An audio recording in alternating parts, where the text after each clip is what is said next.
Muito boa noite, bem-vindos à Hora do Jornal. O Presidente da República, Filipe Nyusi, lançou hoje na província de Tete o Programa Nacional da Produção de Carteiras Escolares. Com este programa, o Governo pretende produzir até o início do próximo ano letivo cerca de 140 mil carteiras que irão contribuir para que 1 milhão de crianças deixem de estudar no chão. Alunos encarregados e professores afluíram na manhã deste sábado à Escola Primária Mateus Sassão Mutemba, na cidade de Tete, para assistir ao lançamento do Programa de Produção e Distribuição de Carteiras Escolares. A cerimônia foi dirigida pelo Presidente da República, Filipe Nyusi, que fez igualmente a entrega de 5 mil carteiras, produzidas com base na madeira apreendida da campanha de fiscalização levada a cabo pelo Ministério da Terra, Ambiente e Desenvolvimento Rural, denominada Operação Tronco. E a adesão ao local da cerimônia não foi por acaso. Milhares de crianças na província de Tete vivem na pele o drama de estudar sentadas no chão. Só aqui na Escola Primária Completa Mateus Sassão Mutemba há mais de 12 mil alunos que estudam sentados no chão. Mas esta é apenas uma parte de toda a província, onde mais de 50 mil alunos não têm carteiras. Ao nível do país, os dados são ainda mais elevados. Estimamos que perto de 3 milhões de alunos dos 6 aos 17 anos estão sem carteiras. Para o Presidente da República, muito mais que o lançamento de uma campanha, a distribuição de carteiras deve refletir-se na melhoria da qualidade de ensino. Temos a consciência de que mais do que alcançar as metas, devemos nos preocupar em melhorar as condições de aprendizagem.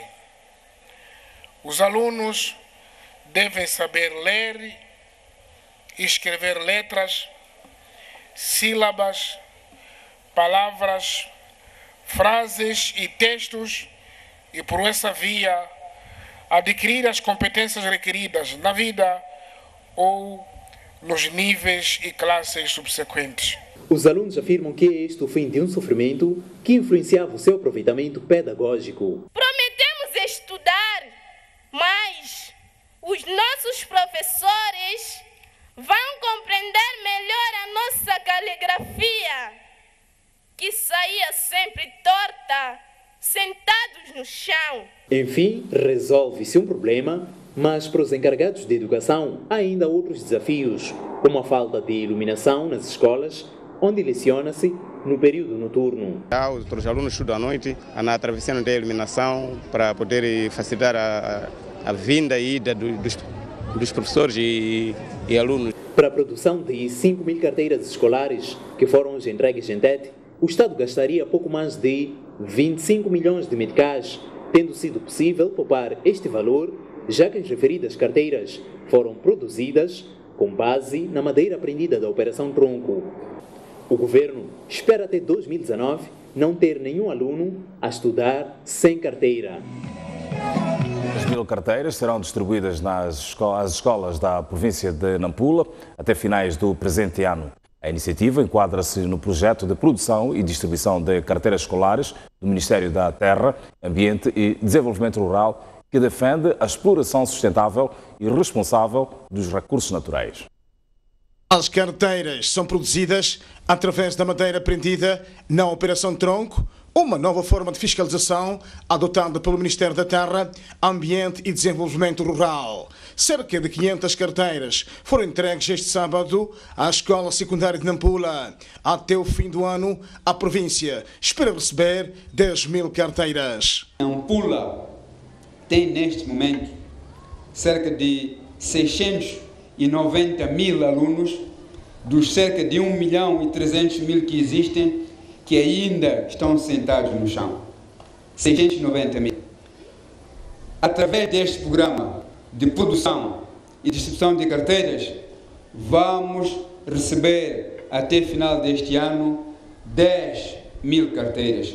Alunos e alunas aqui presentes, pais e encarregados de educação aqui presentes, vamos todos conservar as carteiras que vão ser distribuídas ao longo destes 3 anos.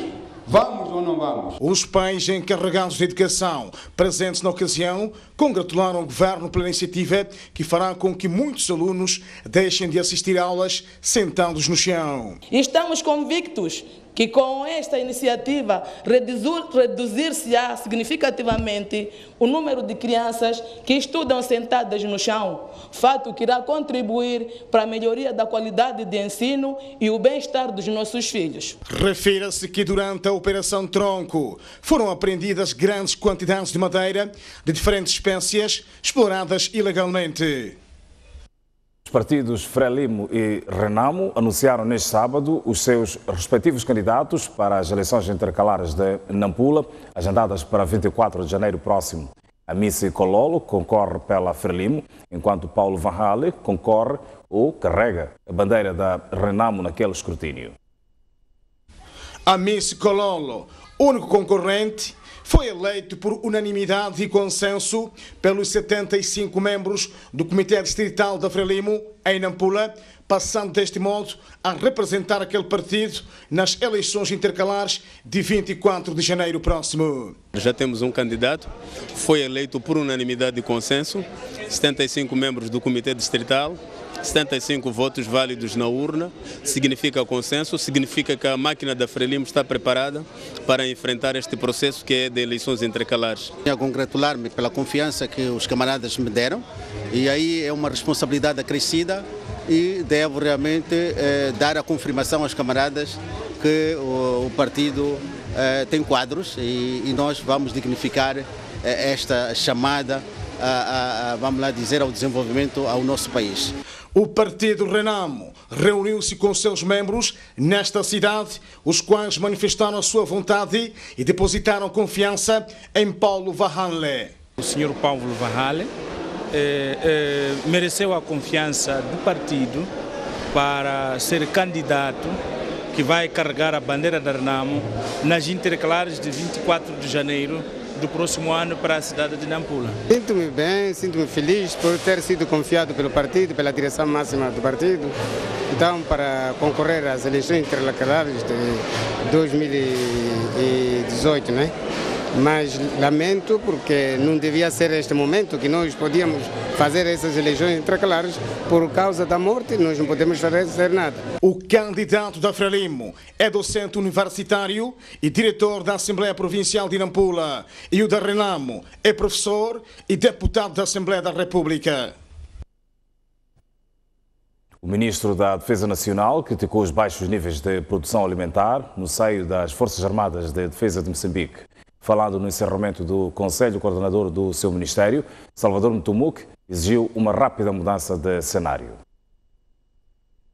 Subajamente é claro que os níveis atuais de produção agrária militar estão longe do desejado. Estamos perante uma cultura de resistência à produção de alimentos no seio das Forças Armadas para continuarmos com a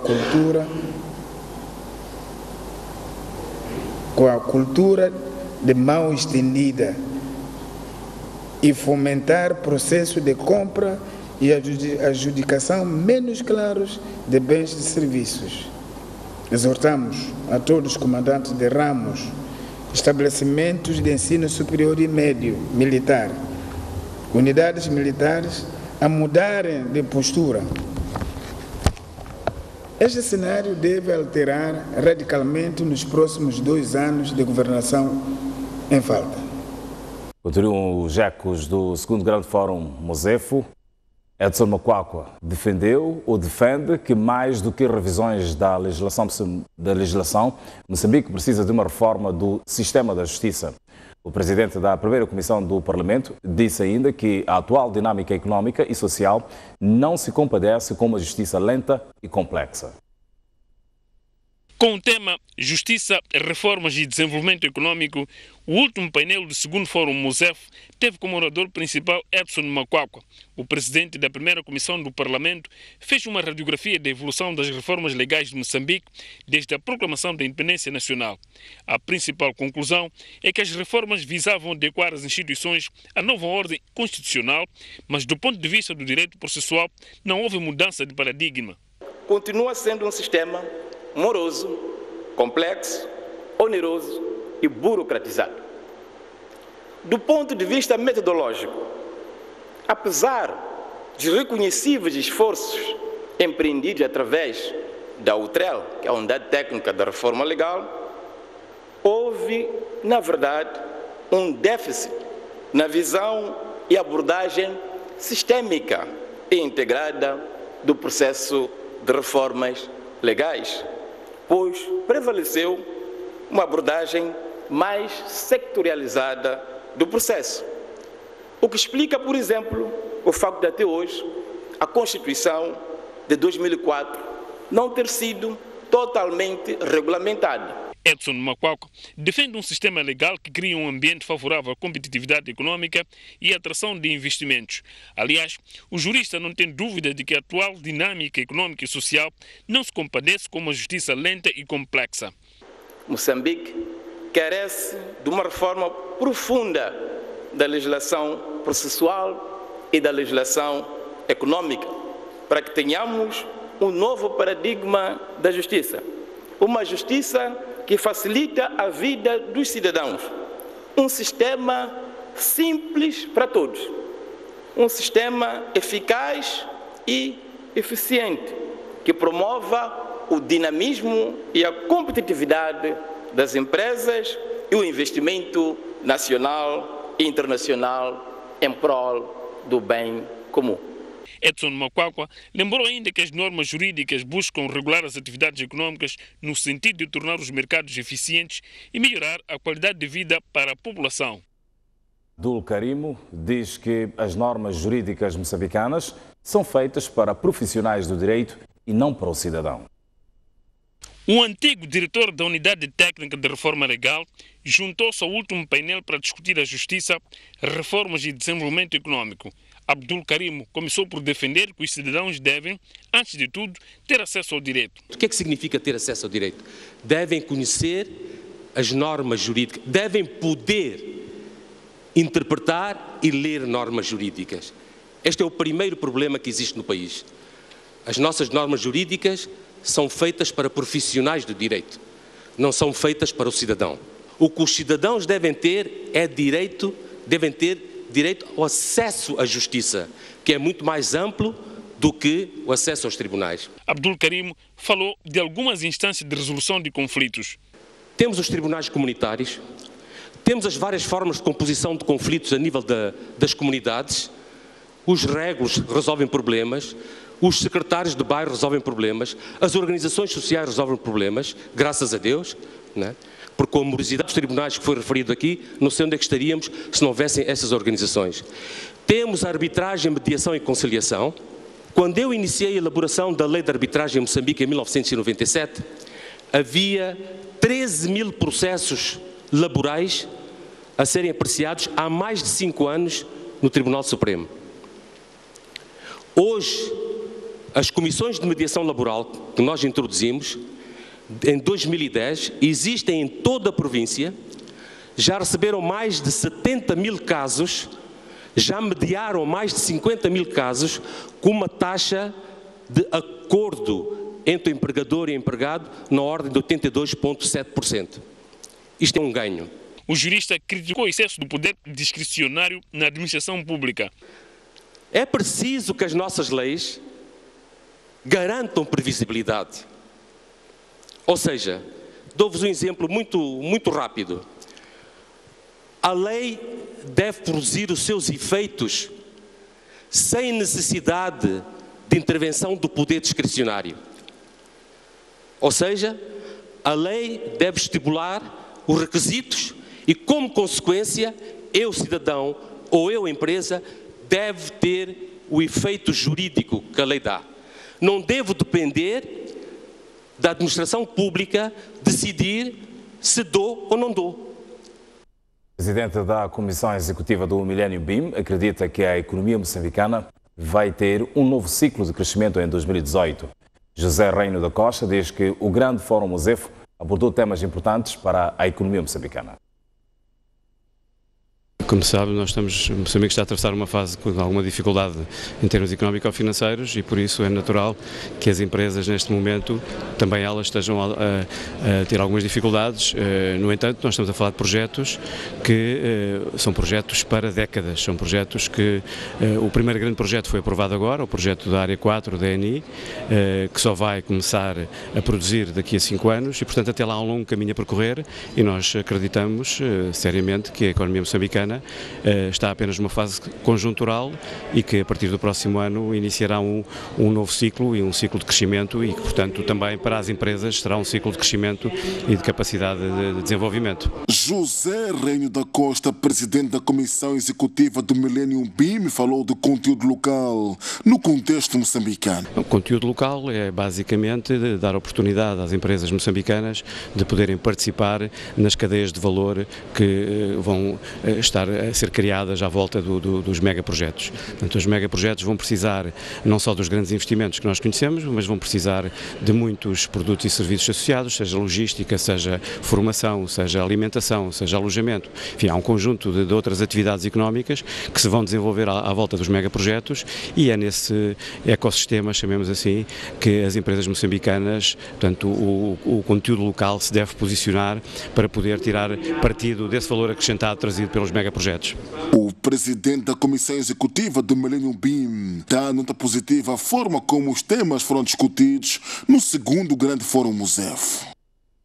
Bruno Bobone, presidente da Câmara de Comércio e Indústria Portuguesa, referiu que Moçambique tem condições para alavancar a sua economia. Já Chivambo Mamadou Hussein, empresário, defendeu o conteúdo local como pilar para a mudança da economia do país. O papel dos grandes projetos na promoção do conteúdo local foi o penúltimo tema do segundo Grande Fórum MOSEF.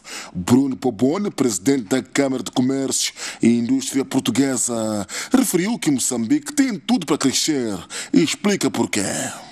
Repare, Moçambique tem condições muito boas em termos de recursos, em termos de população, tem uma população muito jovem, cheia de vontade de fazer e o que precisa verdadeiramente é ganhar confiança nas suas pessoas, nos seus gestores, nos seus empresários e começar a fazer o trabalho de lançar novos projetos, de criar novas empresas, de lançar muita atividade económica. É uma questão que são os empresários e os jovens que têm que começar a lançar. Tudo o resto das condições económicas nós vamos conseguir mudar e, portanto, é fundamental que seja com a prata da casa, como se costuma dizer, e aqui a qualidade é muito grande, é muito boa e tem um potencial extraordinário. É preciso dar-lhes confiança, é preciso dar-lhes apoio e fazê-los acreditar. Já o empresário Chivambo Mamadou Hussein entende que tudo que foi discutido no primeiro e segundo Grande Fórum MOSEF precisa apenas de um alinhamento por parte do governo. Estamos agora a sair dentro da sala onde estavam a abordar o assunto do conteúdo local, que é um dos pilares que nós vemos como parte da mudança para a economia do país e tinha, portanto, a representação não só da parte internacional, como também a experiência de empresas moçambicanas como a Sasol e a Mosal, e eu acho que é muito positivo.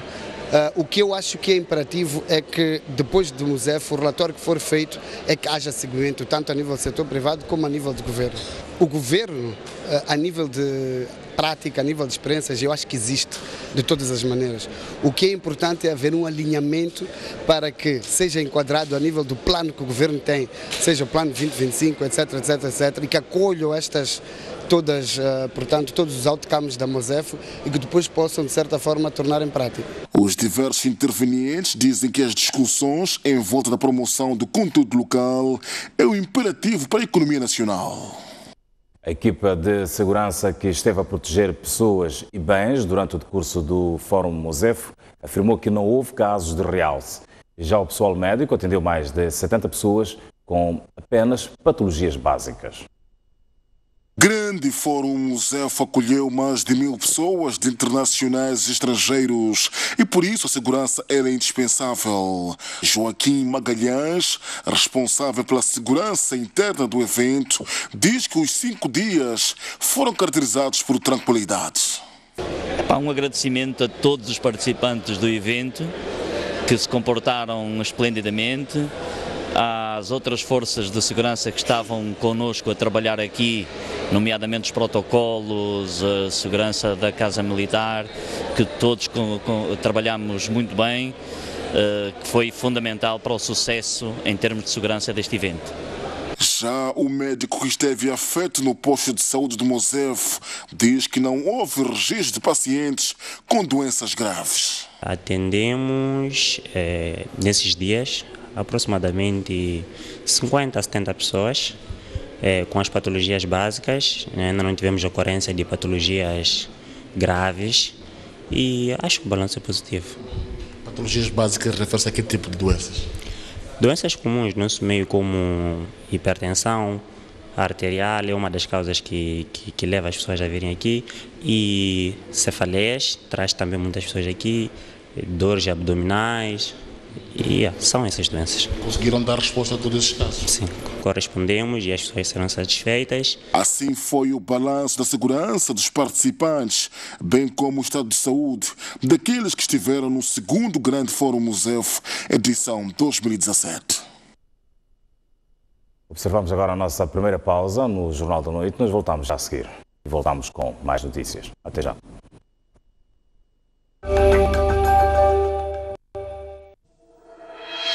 O país mudou. Temos um novo site, mais atual, hiper responsivo, super amigável e sempre interligado às redes sociais. Pode ter acesso à versão impressa do jornal no seu computador, tablet ou celular, bastando aceder à sua App Store e Play Store e fazer o download da aplicação. Este é o melhor presente que podíamos dar aos nossos leitores pelos 12 anos do jornal O País. O País, a verdade como notícia. Tem acesso ao aplicativo STV Play através de telemóvel, tablet ou computador. No seu dispositivo móvel, aceda à sua App Store ou à Play Store, pesquise por STV Play e baixe a aplicação. Abra a aplicação e registre-se seguindo as instruções. Veja os vídeos mais recentes.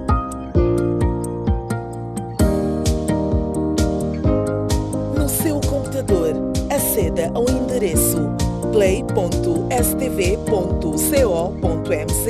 e registre-se seguindo as instruções. Se já estiver registado, introduz apenas os dados da sua conta. Funções da app. Através do menu, você pode ver os vídeos de entretenimento e informação e reviver os momentos marcantes dos shows, guardar os seus vídeos favoritos, enviar fotos, mensagens e vídeos para nós. STV Play, mais próximo. Da queda de Dilma Rousseff na presidência do Brasil, a tomada de posse de Donald Trump e o efeito global. Até a crise no Médio Oriente, o Brexit e o estremecer da Europa. A política, a sociedade e a economia africana. Estes e mais assuntos são analisados aqui na STV Notícias.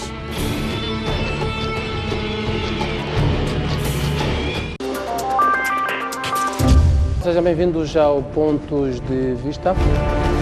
Pontos de Vista. Uma sociedade que não controla os seus criminosos corre o risco de ser controlada por eles. O Estado está mal.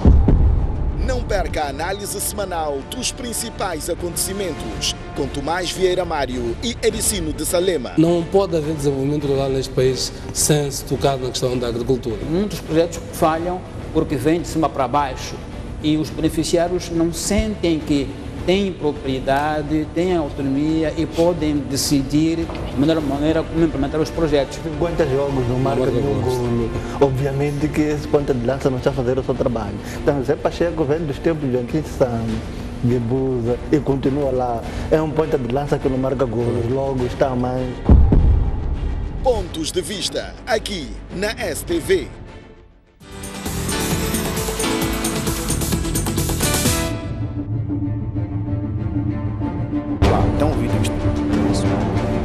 à quarta-feira, quinzenalmente, Olívia Massango dirige o Grande Entrevista. Como é que o presidente Samora lidou com o fracasso do socialismo? O presidente Samora Machel foi um dos primeiros a ver que é preciso ir de outra maneira, fazer de outra maneira as coisas. Julga ser este momento ideal para atribuir autonomia às províncias? Eu acho que esse debate devia ser feito no Parlamento, não é? O país precisa de uma governação capaz de resolver esses problemas básicos. Um Estado forte necessita de uma sociedade civil forte. O protesto social, pacífico, aliás, de opinião muitas vezes, é criminalizado, é vítima de violências. Isso não pode acontecer. Fazendo uma análise no pior cenário. No pior cenário, daqui a um ano não temos água, nenhuma. Questões que mexem com diversos setores da sociedade a serem respondidas pelas pessoas visadas. Em que é que se traduz este acarinhamento, este apoio ao setor privado? É correto que o governo, por exemplo, aplique sobretaxas a importação de um produto para proteger a indústria nacional? Isso não é possível. Eu tenho uma certa relutância em dizer o Estado ou o governo. Nós estamos a falar de pessoas. Que tipo de participação reivindicam no diálogo político? Uma participação igual. Grande Entrevista, aqui.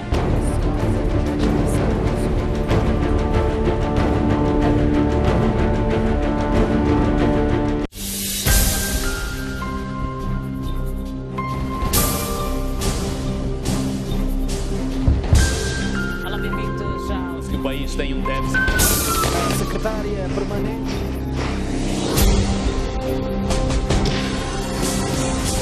Boa noite, bem-vindos ao... O que é isto significa? Ainda está a reclamarem que olhar para o sol é um gesto simples. O objetivo de raptar pela polícia.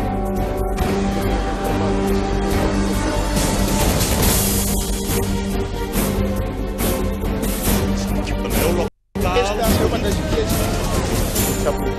Quais são os grandes... STV Notícias, há 3 anos, informando 24 horas por dia. Um país sem história é um país sem futuro.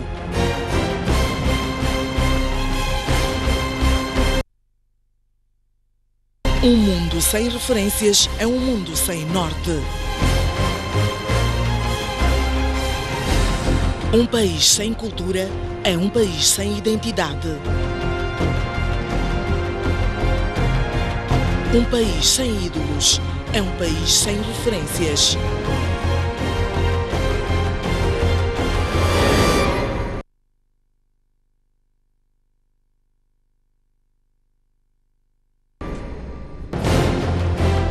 Um país sem cultura é um país sem identidade.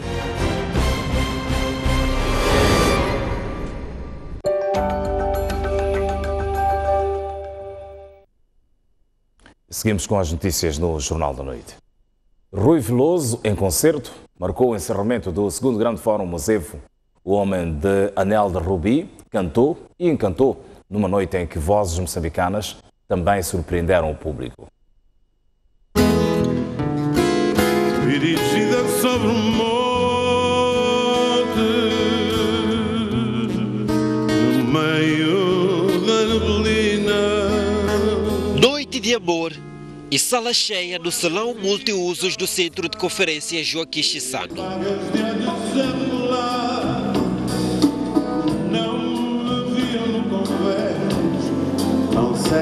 Rui Veloso e o dedilhar da sua guitarra marcavam a noite de encerramento do 2º Grande Fórum Mosevo.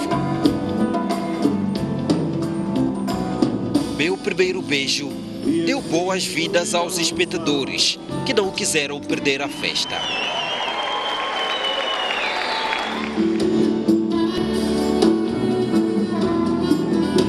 Em pouco tempo, a sua adorada flauta juntava-se ao forte timbre da sua voz. Jura que não vais ter uma aventura. E não poderiam faltar surpresas. Em Jura, partilhou o palco com 2 talentos moçambicanos. Chorar, que se reveja uma aventura. A doce voz de Hidálvia Maria e o dedilhar de Rialdo Armindo. Com cuidado e com ternura, que será verdura.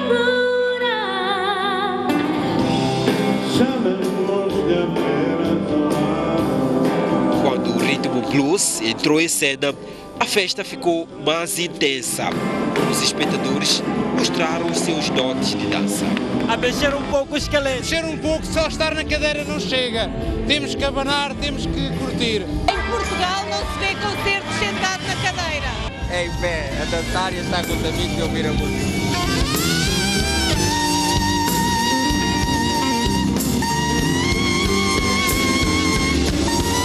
Moreira Chunguissa e seu saxofone também deram o toque moçambicano à noite. Para a vibração do público.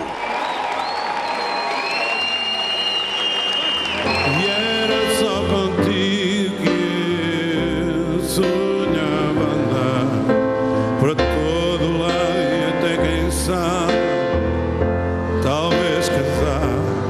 Mas sem dúvida, faltava um momento mais esperado. Anel de Rubi, cantado por Rui Veloso, Stuart Sukuma, Hidálvia Maria e Chunguissa. Mesmo sabendo que não estava empenhando meu anel de Rubi para te levar ao concerto que havia no Rivoli.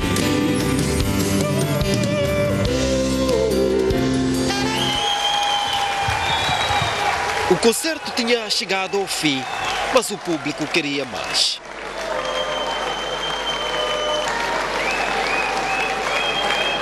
Rui Veloso teve de voltar ao palco.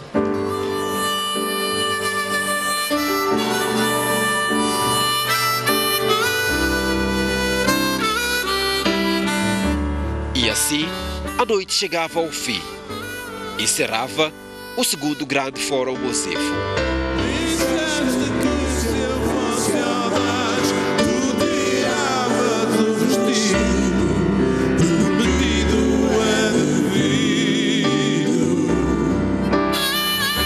No fim, Rui Veloso agradeceu a energia do público e apelou à valorização da cultura.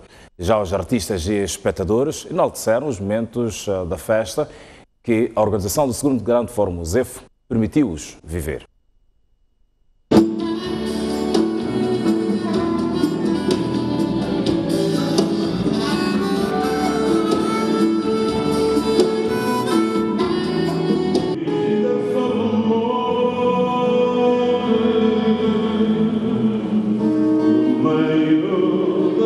Adorei.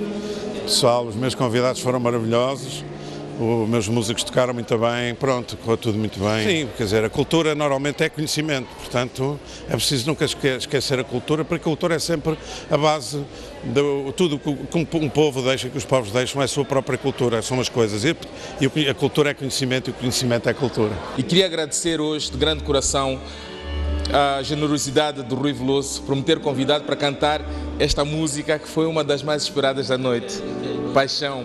E também agradecer ao Daniel David por proporcionar este momento que permite que artistas como eu, como a Hidálvia e como o Rialdo possam subir ao palco, realizar um sonho, né, de criança, de menino. Né? Parabenizar ao Grupo Soico e a toda a produção do Mozefo pela fantástica conferência, porque se não houvesse esta conferência, o Rui Veloso não estaria aqui. Partilhar o palco com o Rui Veloso foi fenomenal, músico muito humilde, muito experiente, que vem de um país que nos colonizou, mas com muita humildade, respeita a nossa herança, a nossa cultura. Foram instantes muito nervosos e únicos, porque eu não esperei, nós só ensaiamos um dia, foi uma coisa daqui para aqui e foi um prazer enorme, foi um sonho realizado. Foi um momento muito único, não esperava esse convite dele, ele veio já tocar ontem e gostou, ele é um grande músico, tocou com várias pessoas, é uma grande honra ser chamado para participar no show dele. Rui Veloso é como vinho do Porto, quanto mais velho, melhor. Um espetáculo maravilhoso, fidelidade de som, né? Muita qualidade, tudo no rigor. Correspondeu à expectativa. Provavelmente eu tinha dificuldade de falar do momento que me marcou. Acho que quando viu o Moreira, o Stewart e o próprio Rui Veloso a atuar, da forma como atuaram, para mim foi o momento mais alto. O Ministério do Gênero, Criança e Ação Social lançou este sábado a campanha dos 16 dias de ativismo em matéria de violência contra a mulher. A iniciativa insere-se no âmbito da passagem do Dia Internacional de Não Violência contra a Mulher, assinalado este sábado. Desamparados no bairro de Machacane, na cidade de Maputo, foi o local escolhido para o lançamento da campanha. O evento tem como objetivo consciencializar homens e mulheres sobre a violência baseada em género. De hoje até dia 10 de dezembro, nós queremos falar mais, queremos gritar mais, queremos divulgar mais, queremos nos colocar na agenda, no topo da agenda, queremos acabar com a violência na cidade de Maputo. Um problema que Jordina Estevão, de 72 anos, bem conhece e sentiu na pele.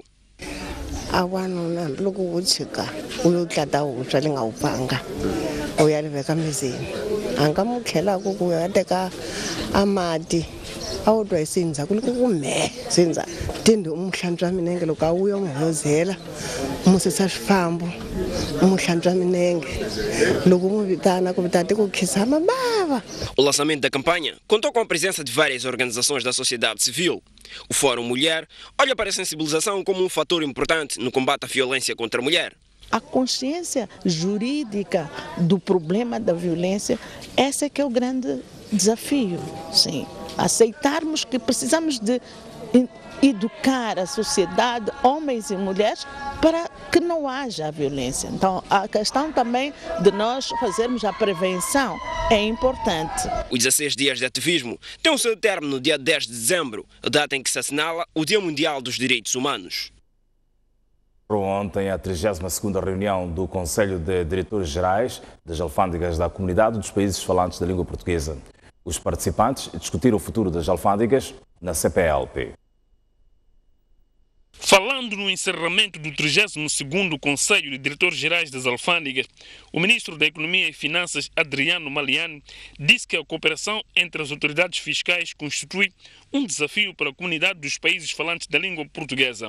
A atual economia de mercado, a escala planetária e o contexto de abrandamento da taxa de crescimento da economia mundial exigem das alfândegas mecanismos mais eficientes de colaboração sinérgica, visando maior controle da fuga ao fisco e do contrabando e fraude transfronteiriço, medidas que contribuem para o aumento de receitas aduaneiras. Por seu turno, o secretário-geral do Conselho de Diretores Gerais das Alfândegas da CPLP, Francisco Corinha, congratulou Timor-Leste pelos avanços que está a registrar em termos de reforma nas alfândegas.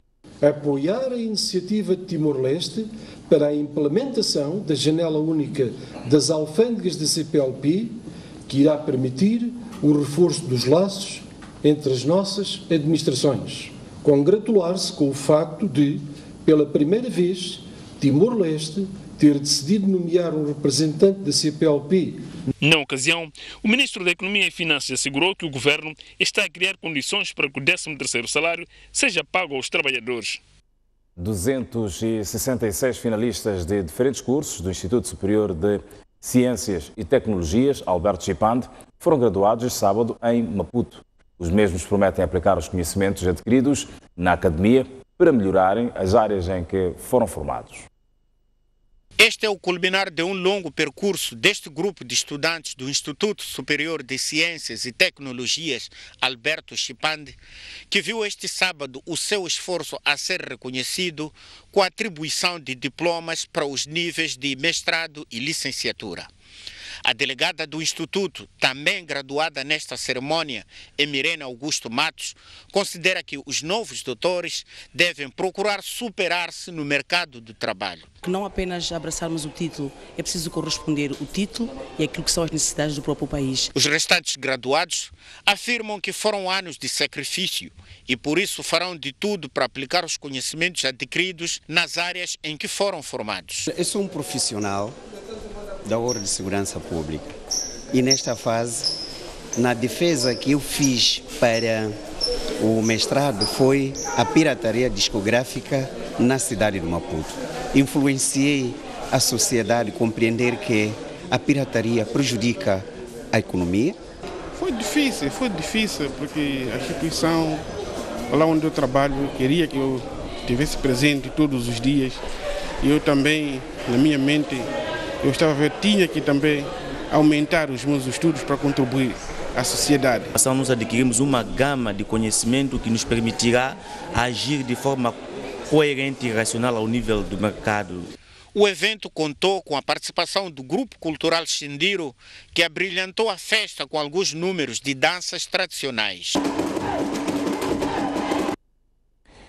3 enfermeiras de saúde materno-infantil, afetas à maternidade do Hospital Provincial de Chimoio, estão a ser ouvidas pela Procuradoria Provincial de Manica, indiciadas de cobranças ilícitas a parturientes.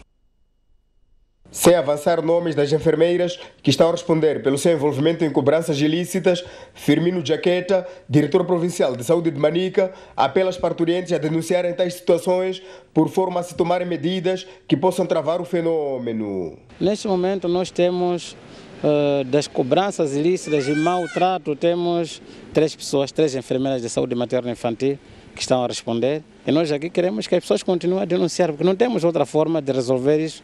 É por isso que chamamos estas pessoas que estão aqui. Tem que haver denúncia, a partir da denúncia vamos tomar alguma medida.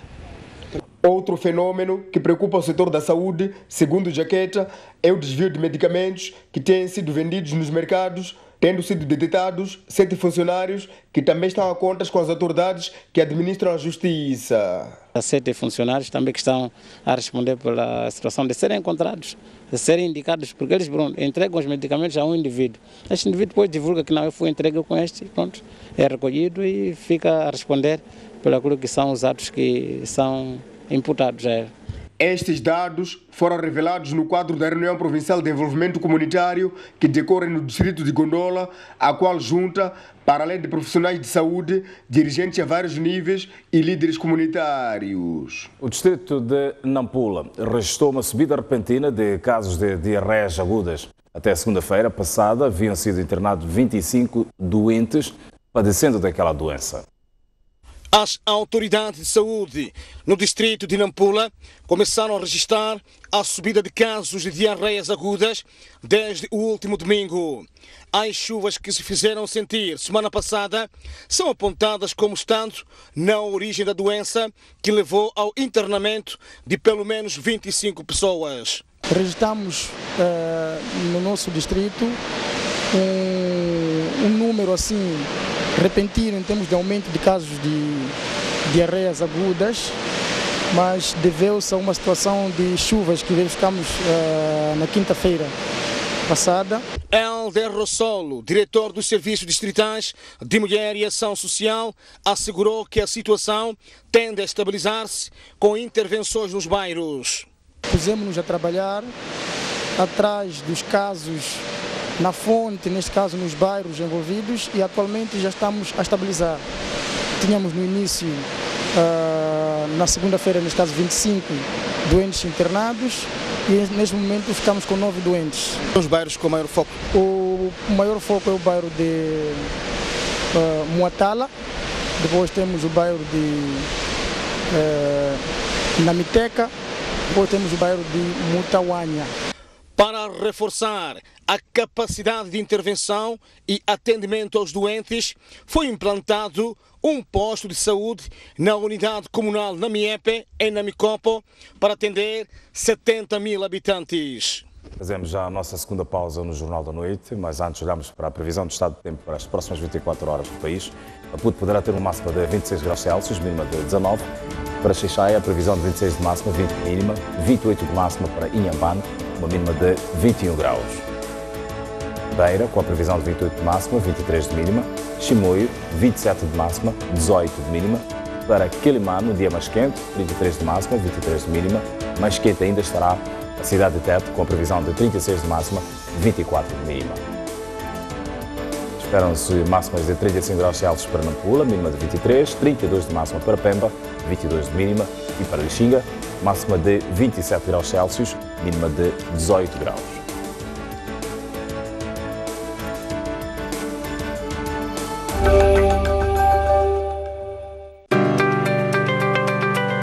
Há um lugar onde todos nós podemos nos encontrar.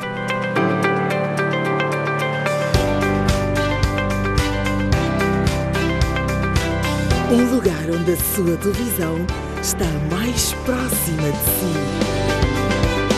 Muito boa tarde, telespectadores. Olá, bem-vindos ao Tele Diário. Muito boa tarde, está no ar Vidas em Direto.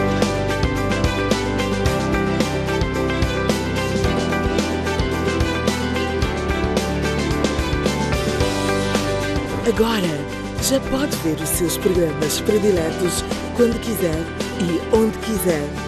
Num lugar onde a gente se vê muito mais próximo.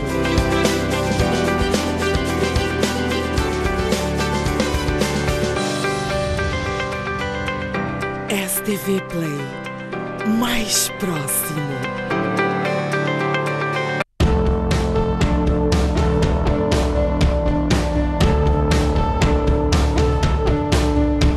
De segunda a sexta-feira, das 6 às 10, você acompanha Notícias Frescas. As primeiras notícias do dia são aqui no Telediário.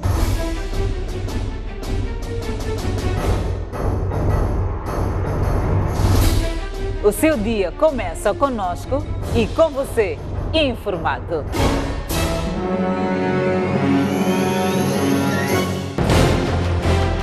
Um país sem história é um país sem futuro. Um mundo sem referências é um mundo sem norte. Um país sem cultura é um país sem identidade. Um país sem ídolos é um país sem referências.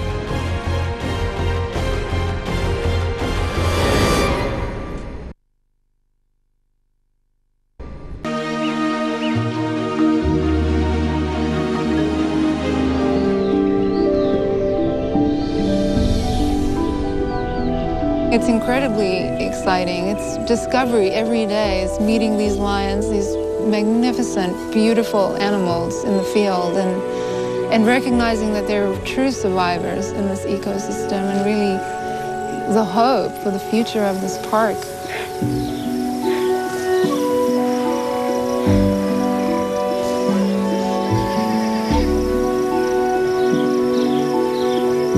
Lions are the totem, they're the symbol for Gorongosa National Park.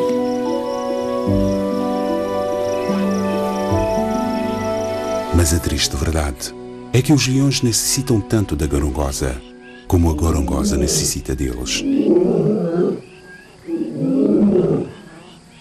Por toda a África, os leões estão a sofrer. We've had a 30% decline in populations in just 20 years. And in the past 100 years, we've lost lion across 80% of their range. So there's definitely a crisis for lion. And I think anybody who loves wildlife and loves Africa cannot imagine Africa without lions. We have to do something now and restore populations where feasible. And Gorongosa National Park is one of those places where we can see a recovery happen.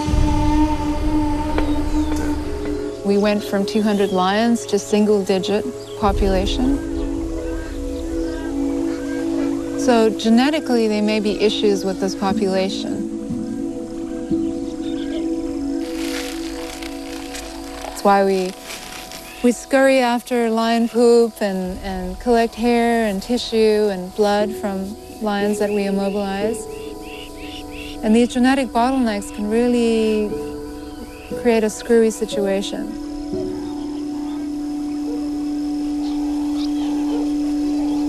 Genes fracos podem implicar que os leões da Gorongosa estão a morrer de doenças.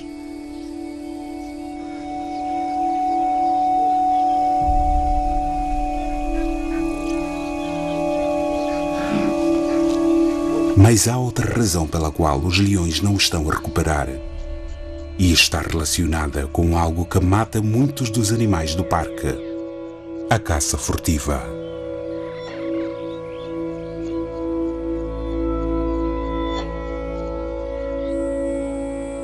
Okay, follow me. So shall you show me how it works? The animal walking, isn't it? It's on track. Right. Then the head will enter on this ring. Are you getting? Yeah. Well, pushing by his head. Okay. We'll go. Are you seeing? To suddenly close the legs of the animal. And then from here, the animal will start being squeezing. Don't breathing. Don't breathing. Yeah. Until death. Oh man. And it's so simple. It's just wire, which you can find anywhere. Ah, really?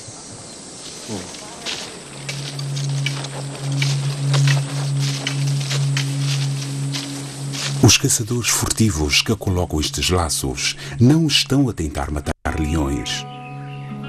Mas às vezes, os leões são apanhados nos laços e morrem.